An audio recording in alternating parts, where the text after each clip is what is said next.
이 시간 그를 시인하리라는 제목으로 말씀을 나누도록 하겠습니다. 그래서 인사 한번 하겠습니다. 잘 오셨습니다. 환영합니다. 예, 감사합니다. 하나님은 우리의 믿음을 드러내는 행위를 아주 무시하시는 분이 아니십니다. 하나님은 많은 사람 앞에서 자신을 향한 믿음을 드러낸 영혼을 기억하십니다. 그러나 우리가 자칫 잘못하면 오늘 본문의 말씀을 오해할 소지가 있습니다. 왜냐하면 구체적으로 말씀드리면 하나님은 행위 자체를 중요하게 여기시는 분은 아니시기 때문에 그렇습니다. 하나님의 구원이 우리의 행위로 말미암는 것은 절대 아닙니다. 에베소서 2장 8절 9절에 보니 너희는 그 은혜에 의하여 믿음으로 말미암아 구원을 받았으니 이것은 너희에게서 난 것이 아니요 하나님의 선물이라. 행위에서 난 것이 아니니 이는 누구든지 자랑하지 못하게 함이니라. 이렇게 기록되어 있습니다. 그렇기 때문에 우리는 우리의 행위와 인간들 사이에서 거룩하다라고 하는 희생을 했다손 치더라도 그것으로 말미암아 하나님의 구원이 우리에게 허락되어지고 주어질 것이라고 하는 착각은 해서는 안 됩니다. 물론 우리의 희생과 노력의 행위, 고행이나 참선, 세속을 버리고 산속에 들어가서 정결하고 청빈하게 사는 삶, 그런 행동이 인간들 사이에서 칭찬받을 만한 행위이지만 그렇다고 이런 행위로 하나님의 구원이 우리에게 허락되는 것은 아니라는 진리를 충격적이고 명확하게 인식하고 있어야 합니다.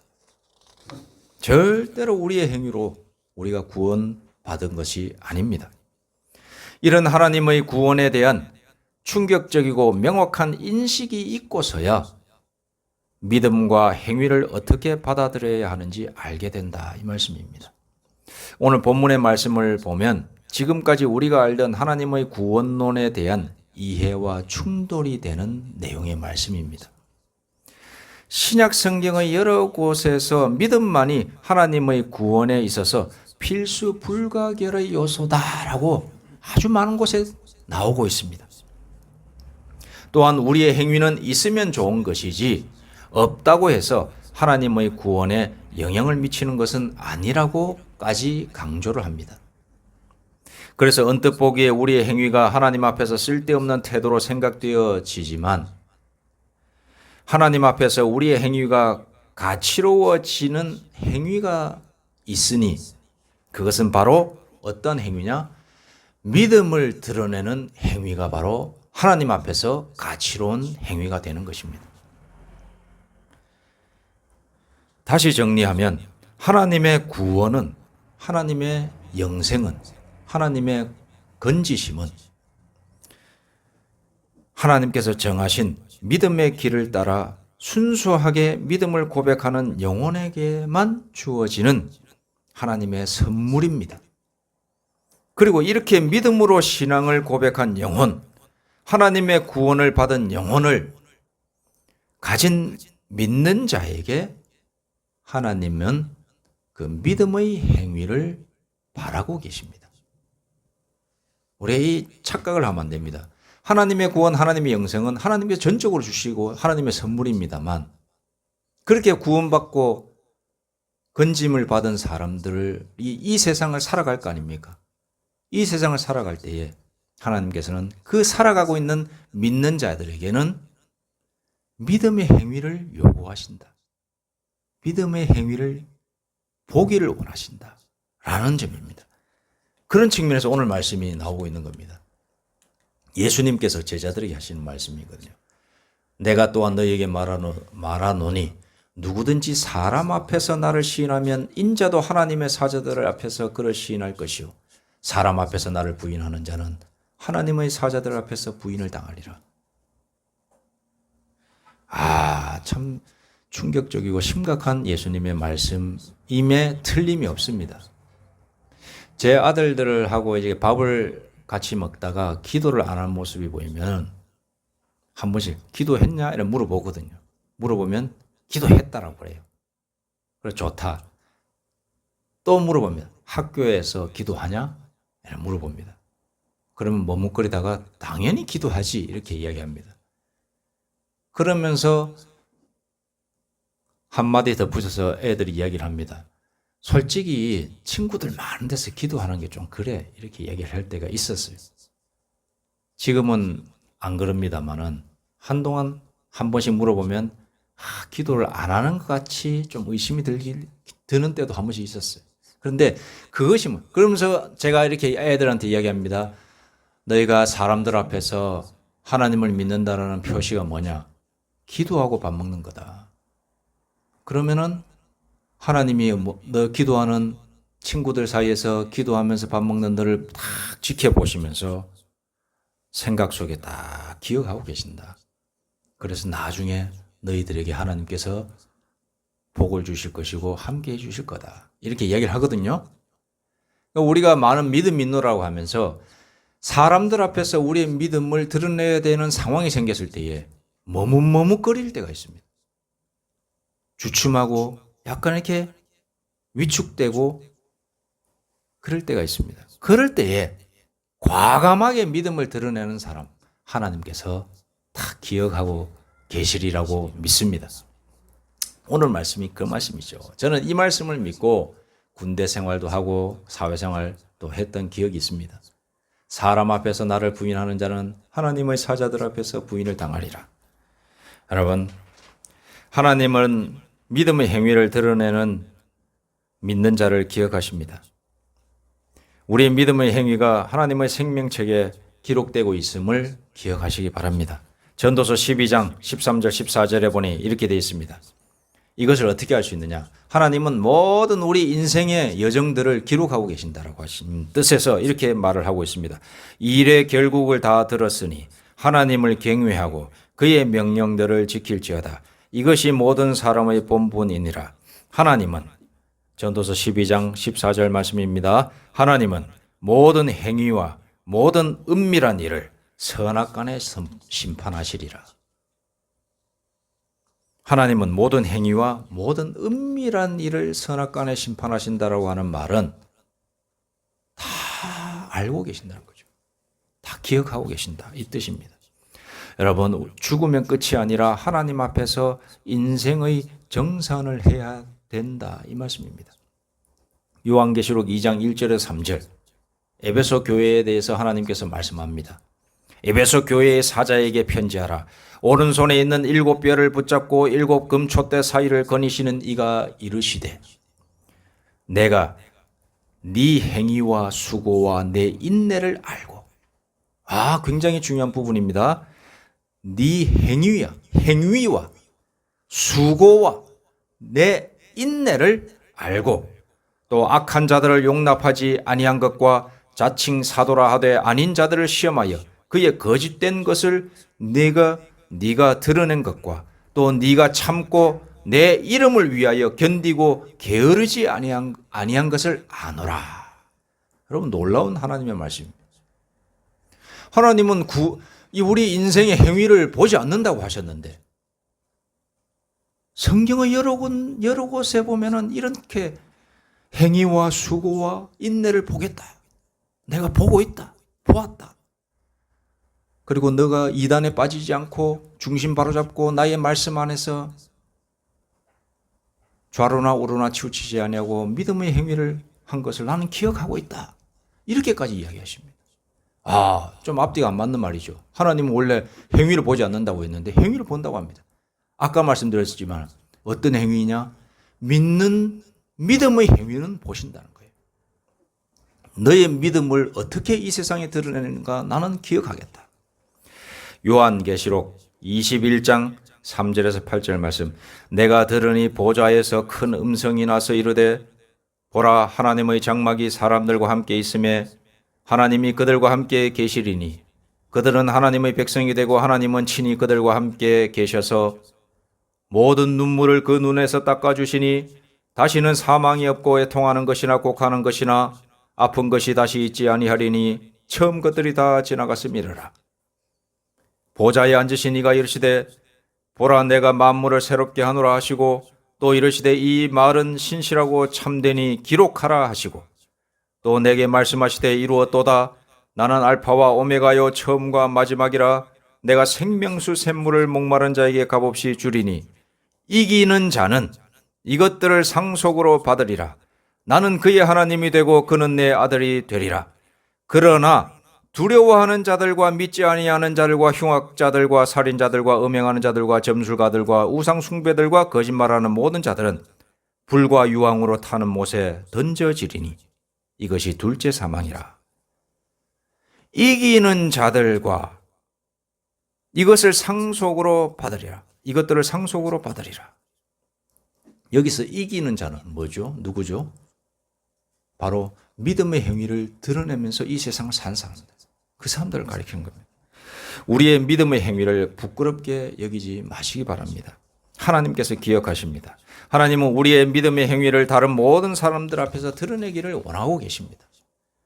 여호수아가 고백하지요. 자기의 동족들 앞에서 뻔한 고백이 아니라 그는 흔들리고 있는 가나안 땅에 와가지고 가나안의 이방신의 좋은 것들을 보고 이제 흔들리고 있는 자기의 동족들 이스라엘 백성들 11지파에게 자기의 지파와 자기는 오직 여호와만 섬기겠다라고 이렇게 신앙 고백하고 있는 겁니다.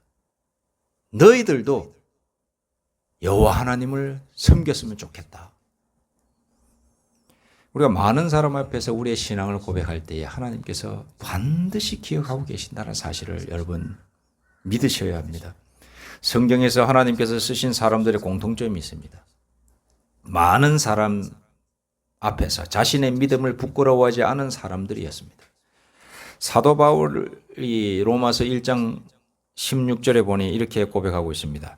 내가 복음을 부끄러워하지 아니하노니 이렇게 말을 하면서 이 복음은 모든 믿는 자에게 구원을 주시는 하나님의 능력이 됨이라. 첫째는 유대인에게요 그리고 헬라인에게로다.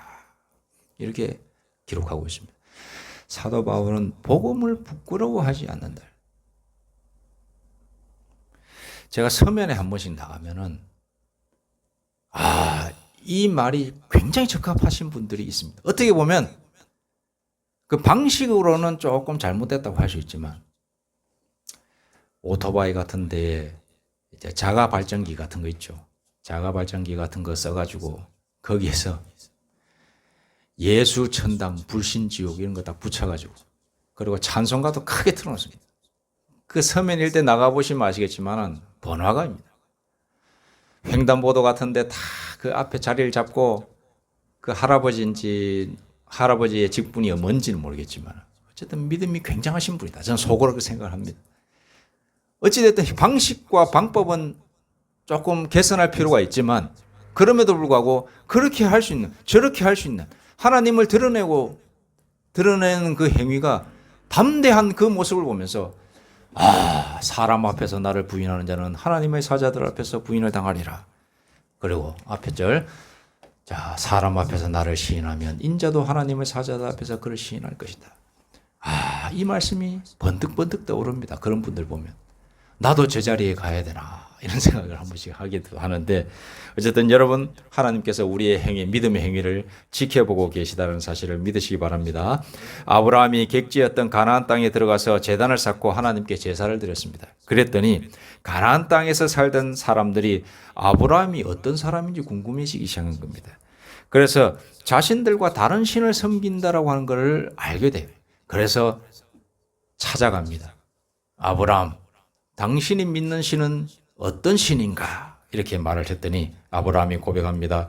우리의 여호와 하나님은 하늘과 땅을 창조하시고 인생의 각오 섬을 아시고 자기를 의지하는 모든 사람의 길을 인도하시며 죽음과 삶을 주관하시는 분입니다. 이렇게 신앙 고백해요. 그 불신자들 앞에서 이방 종족, 이방 신을 믿는 사람들 앞에서 담대하게 이야기합니다. 여러분 이 고대 근동시대의 이 3,000년, 4,000년 전에 이런 신앙 고백, 다른 자기들이 거주하고 있는 가나안 땅에서 다른 신을 섬긴다고 하는 것은 생명 걸고 이야기하는 겁니다. 다니엘이 페르시아 제국의 유명 정치인이 되었습니다. 여러분 잘 아시지만은 우리나라로 말하면 조선시대 영의정, 우의정 이 정도 된 거죠. 그를 제거하고자 하는 정적들이 모함이 있었는데 그것이 바로 페르시아 제국이 인정한 신이 아닌 유대의 신 여호와를 믿는다라고 하는 그런 이유였어요. 그럼에도 불구하고 다니엘은 그것을 숨기지 않았습니다. 볼 테면 봐라. 나는 오직 여호와 하나님으로 말미암아 생명을 받았고 그 생명을 가져갈 이도 여호와 하나님이시니 나는 나의 믿음을 고백하겠다. 그래서 절 기도하는 거죠. 다니엘은 정적에게 끌려가 곧 뜨거운 불에 던져져 죽음을 맞이할 상황임에도 불구하고 결단코 육신의 죽음을 두려워하지 아니하고 여호와 하나님에 대한 믿음을 드러냈습니다. 마침내 기적이 일어나 불 속에서 살아났고 이것을 통하여 당대에 여호와 하나님을 믿는 많은 페르시아인들이 생겼다라고 기록되어 있습니다. 지금 이란이거든요. 이란에 지금 믿는 사람들이 이 지하에서 많이 생겨나고 있답니다. 그 그루터기가 어디서부터 그루터기가 있는가? 다니엘 시대부터 이어내려오는 믿음의 그루터기인 겁니다.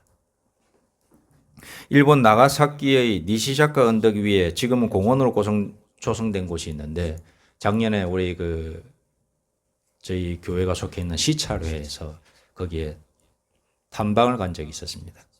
일본 순교지 탐방을 해서 갔는데 나가사키가 핵폭탄 맞은 곳 아닙니까? 그곳인데도 공교롭게도 그곳에 순교지가 있어요. 그 니시자카 언덕 위에 있는 니시자카 공원인데 1597년 2월 9일에 일어났는데 26명이 순교를 당했습니다.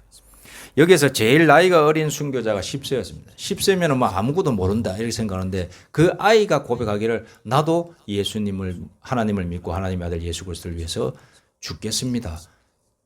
그런 신앙을 직접 해서 죽었다고 합니다. 대단한 거죠. 그리고 그곳에 있었던 한 순교자는 순교당하는 장소에서 구경을 하는 많은 사람들이 모였다고 합니다. 일부러 막부라고 하죠. 막부. 그때 도요토미 히데요시 정권이었는데 사람들 다 모아서 다 봐라. 왜냐? 시범 케이스로 보기 때문에 그 마을 나가사키에 있는 동네 사람들 다 모아가지고 처형당한 거 봐라. 너희들 예수 믿지 마라. 이 경고하려고 다 모았답니다. 그런데 그 중에 죽어가는 이제 곧 십자가에 못 박힐 그 사람들을 그리고 창에 찔려 죽을 그 사람들 중에 한 사람이 이렇게 고백했습니다. 여기 모인 일본 형제자매 여러분, 여러분은 우리를 불쌍히 여기며 우리를 바라보고 있지만 우리는 결코 불쌍한 사람들이 아닙니다. 우리는 천지를 만드신 하나님의 아들들입니다. 우리는 죽어도 하나님 나라에서 영원히 살 것입니다. 그러므로 오늘 우리의 죽음을 불쌍히 여기지 마십시오. 다만 드리고 싶은 말은 우리의 죽음을 보시고 우리가 믿는 하나님을 여러분도 믿기를 원합니다. 이 세상의 시간은 잠깐입니다. 우리는 언젠가 결국은 죽게 됩니다. 그러니 가치롭고 영원한 생명을 주시는 하나님을 알고 믿고 죽으면 이 세상의 삶을 좀 일찍 마무리한다고 무엇이 아깝단 말입니까? 그러니 일본 동포 여러분도 하나님을 믿고 그의 아들 예수를 믿으십시오. 이렇게 말을 하고 전도까지 하고 이제 죽어갔다라고 합니다. 여러분도 이렇게 하실 수 있겠습니까? 핍박의 시대가 이제 언제 올지 모르지만 이렇게 할 수 있겠습니까? 저도 스스로 한번 고민을 많이 하거든요. 이런 글들을 읽으면. 여러분, 오늘 본문 말씀을 다시 한번 읽고 8절, 9절 말씀 읽고 마무리하도록 하겠습니다. 우리 다 함께 받들어 읽겠습니다. 시작. 내가 또한 너희에게 말하노니 누구든지 사람 앞에서 나를 시인하면 인자도 하나님의 사자들 앞에서 그를 시인할 것이요 사람 앞에서 나를 부인하는 자는 하나님의 사자들 앞에서 부인을 당하리라. 아멘. 귀하고 은혜로우신 믿음의 형제자매들 다 되시기를 소망합니다. 기도하겠습니다. 하나님 아버지 감사합니다. 저희를 불러서 자녀 삼아 주시고 아들 예수 그리스도를 통하여 영생 구원 얻게 하여 주시니 감사합니다. 하나님, 이 귀한 신앙을 드러내야 할 때가 있다면 숨기지 아니하고 겸손하게 온유하게 신앙 고백할 수 있도록 인도하여 주시옵소서. 예수님의 이름으로 기도드립니다. 아멘.